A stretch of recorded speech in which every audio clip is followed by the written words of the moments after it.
First then.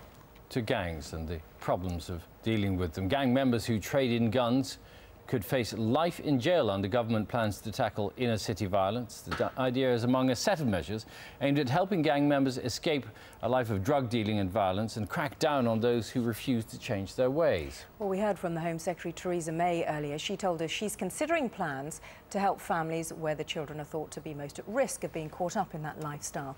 Let's speak now to Jennifer Blake. Jennifer used to be a gang member. She now runs a charity helping vulnerable youngsters. Also here is Professor Simon Hallsworth, who's advised the Metropolitan Police on youth violence. Good morning to you both. Good morning. Thanks very much for coming in. Jennifer, I want to start with you on this issue of problem families, because when I was asking Theresa May about intervention with problem families and what they would do, she said she'd identify who they were and give them some extra help. Now, your family was not a problem family, was it? But you still became a gang member. That's right.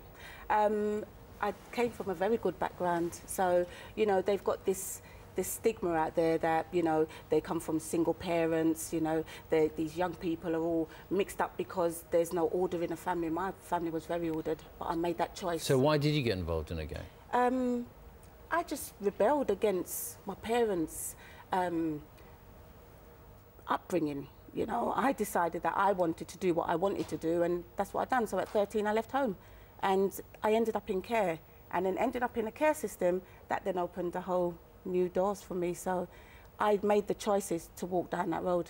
Right. We'll talk to you more about your experience in just a sec, but just want to pick up with Simon about some of the things the government is planning in their gangs strategy. So intervention for who they identify as problem families. Do you know what a problem family is? I mean, how do they intervene and who are they?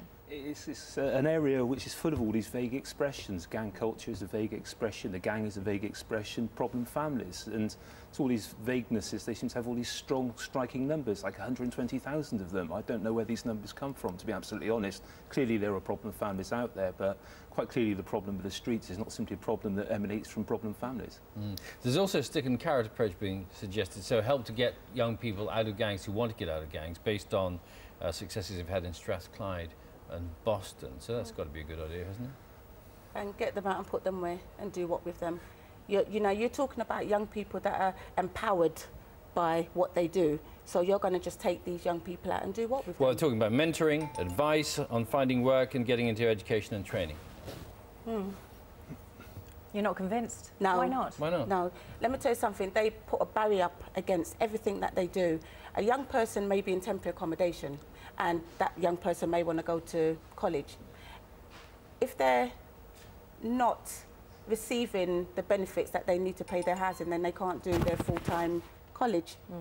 So at the end of the day, everywhere you go, the young people are set up to fail. So, you know, education, not every young person are into education. We're just going to turn off Simon's phone. There's somebody texting you, Simon, to say you're on the telly. Just turn that off. One of the other things, we're talking about carrot and stick. The carrot was trying to sort of intervene and get more help in terms of putting on apprenticeship schemes, stuff like that. The stick is saying you'll face tougher penalties if you're found to be selling a gun. So you might get a life sentence, for example. Is that enough of a deterrent?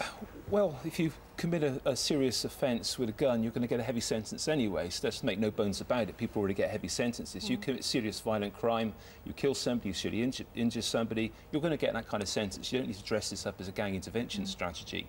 People talk about we're going to do what they did in Boston. America has tangibly failed to do anything about its gangs. Right. You both come on pretty critical, actually, this morning. So let's put you in government, right? You're running the show. What are you going to do? OK, you've got to look at the complexion of the areas where this stuff is happening, where the most serious violence is. It's not kicking off in places like Eton or Windsor, OK? You're looking at areas where we've done research on some of the estates where this occurs. You've got 40% youth unemployment. You've got massive, it's not just the absence of good work. It's often temporary, low-paid, menial work where people don't think they can accumulate a status which allows them to succeed. So I think we need to invest massively in youth. They talk about training, but what they're giving the kids today, I don't consider this to be good employment prospects. I mean, you take the building of the Olympic Park. Now, that could have helped the kids from Hackney. They're now involved in all these things called gangs. They didn't benefit from any of this. So we could invest more significantly in the future of our children, but I think you've got to do a lot more than the kind of the what's been proposed here. You know, it's not that we're against early intervention. It's not that we're not against, for example, funding good projects to work with young gang-affiliated young people. And there's some excellent projects around, and you belong to one of them. Yeah, where's your funding gone? OK, Jennifer, what would you do? Rehabilitation and affecting the core. You keep on working, and the government seems to want to work with those that are in gangs. What about the person that are running the gangs? Those are the ones that need to be affected first. How do you get to them, though? Well, these are the kind of projects that I run, where I can go into an estate and know who's the leader of that gang, and then start working with them, because then they will then affect the ones then that are following. But everybody seems to be working with the ones then that are being used by the leader. You have to deal with the core issue, and until you deal with the core, you're going to get this, and it's going to just expand. Jennifer Blake, Simon Hallsworth, thank you both very much. Thank you. Thank you. Thank you. Quick look at the time.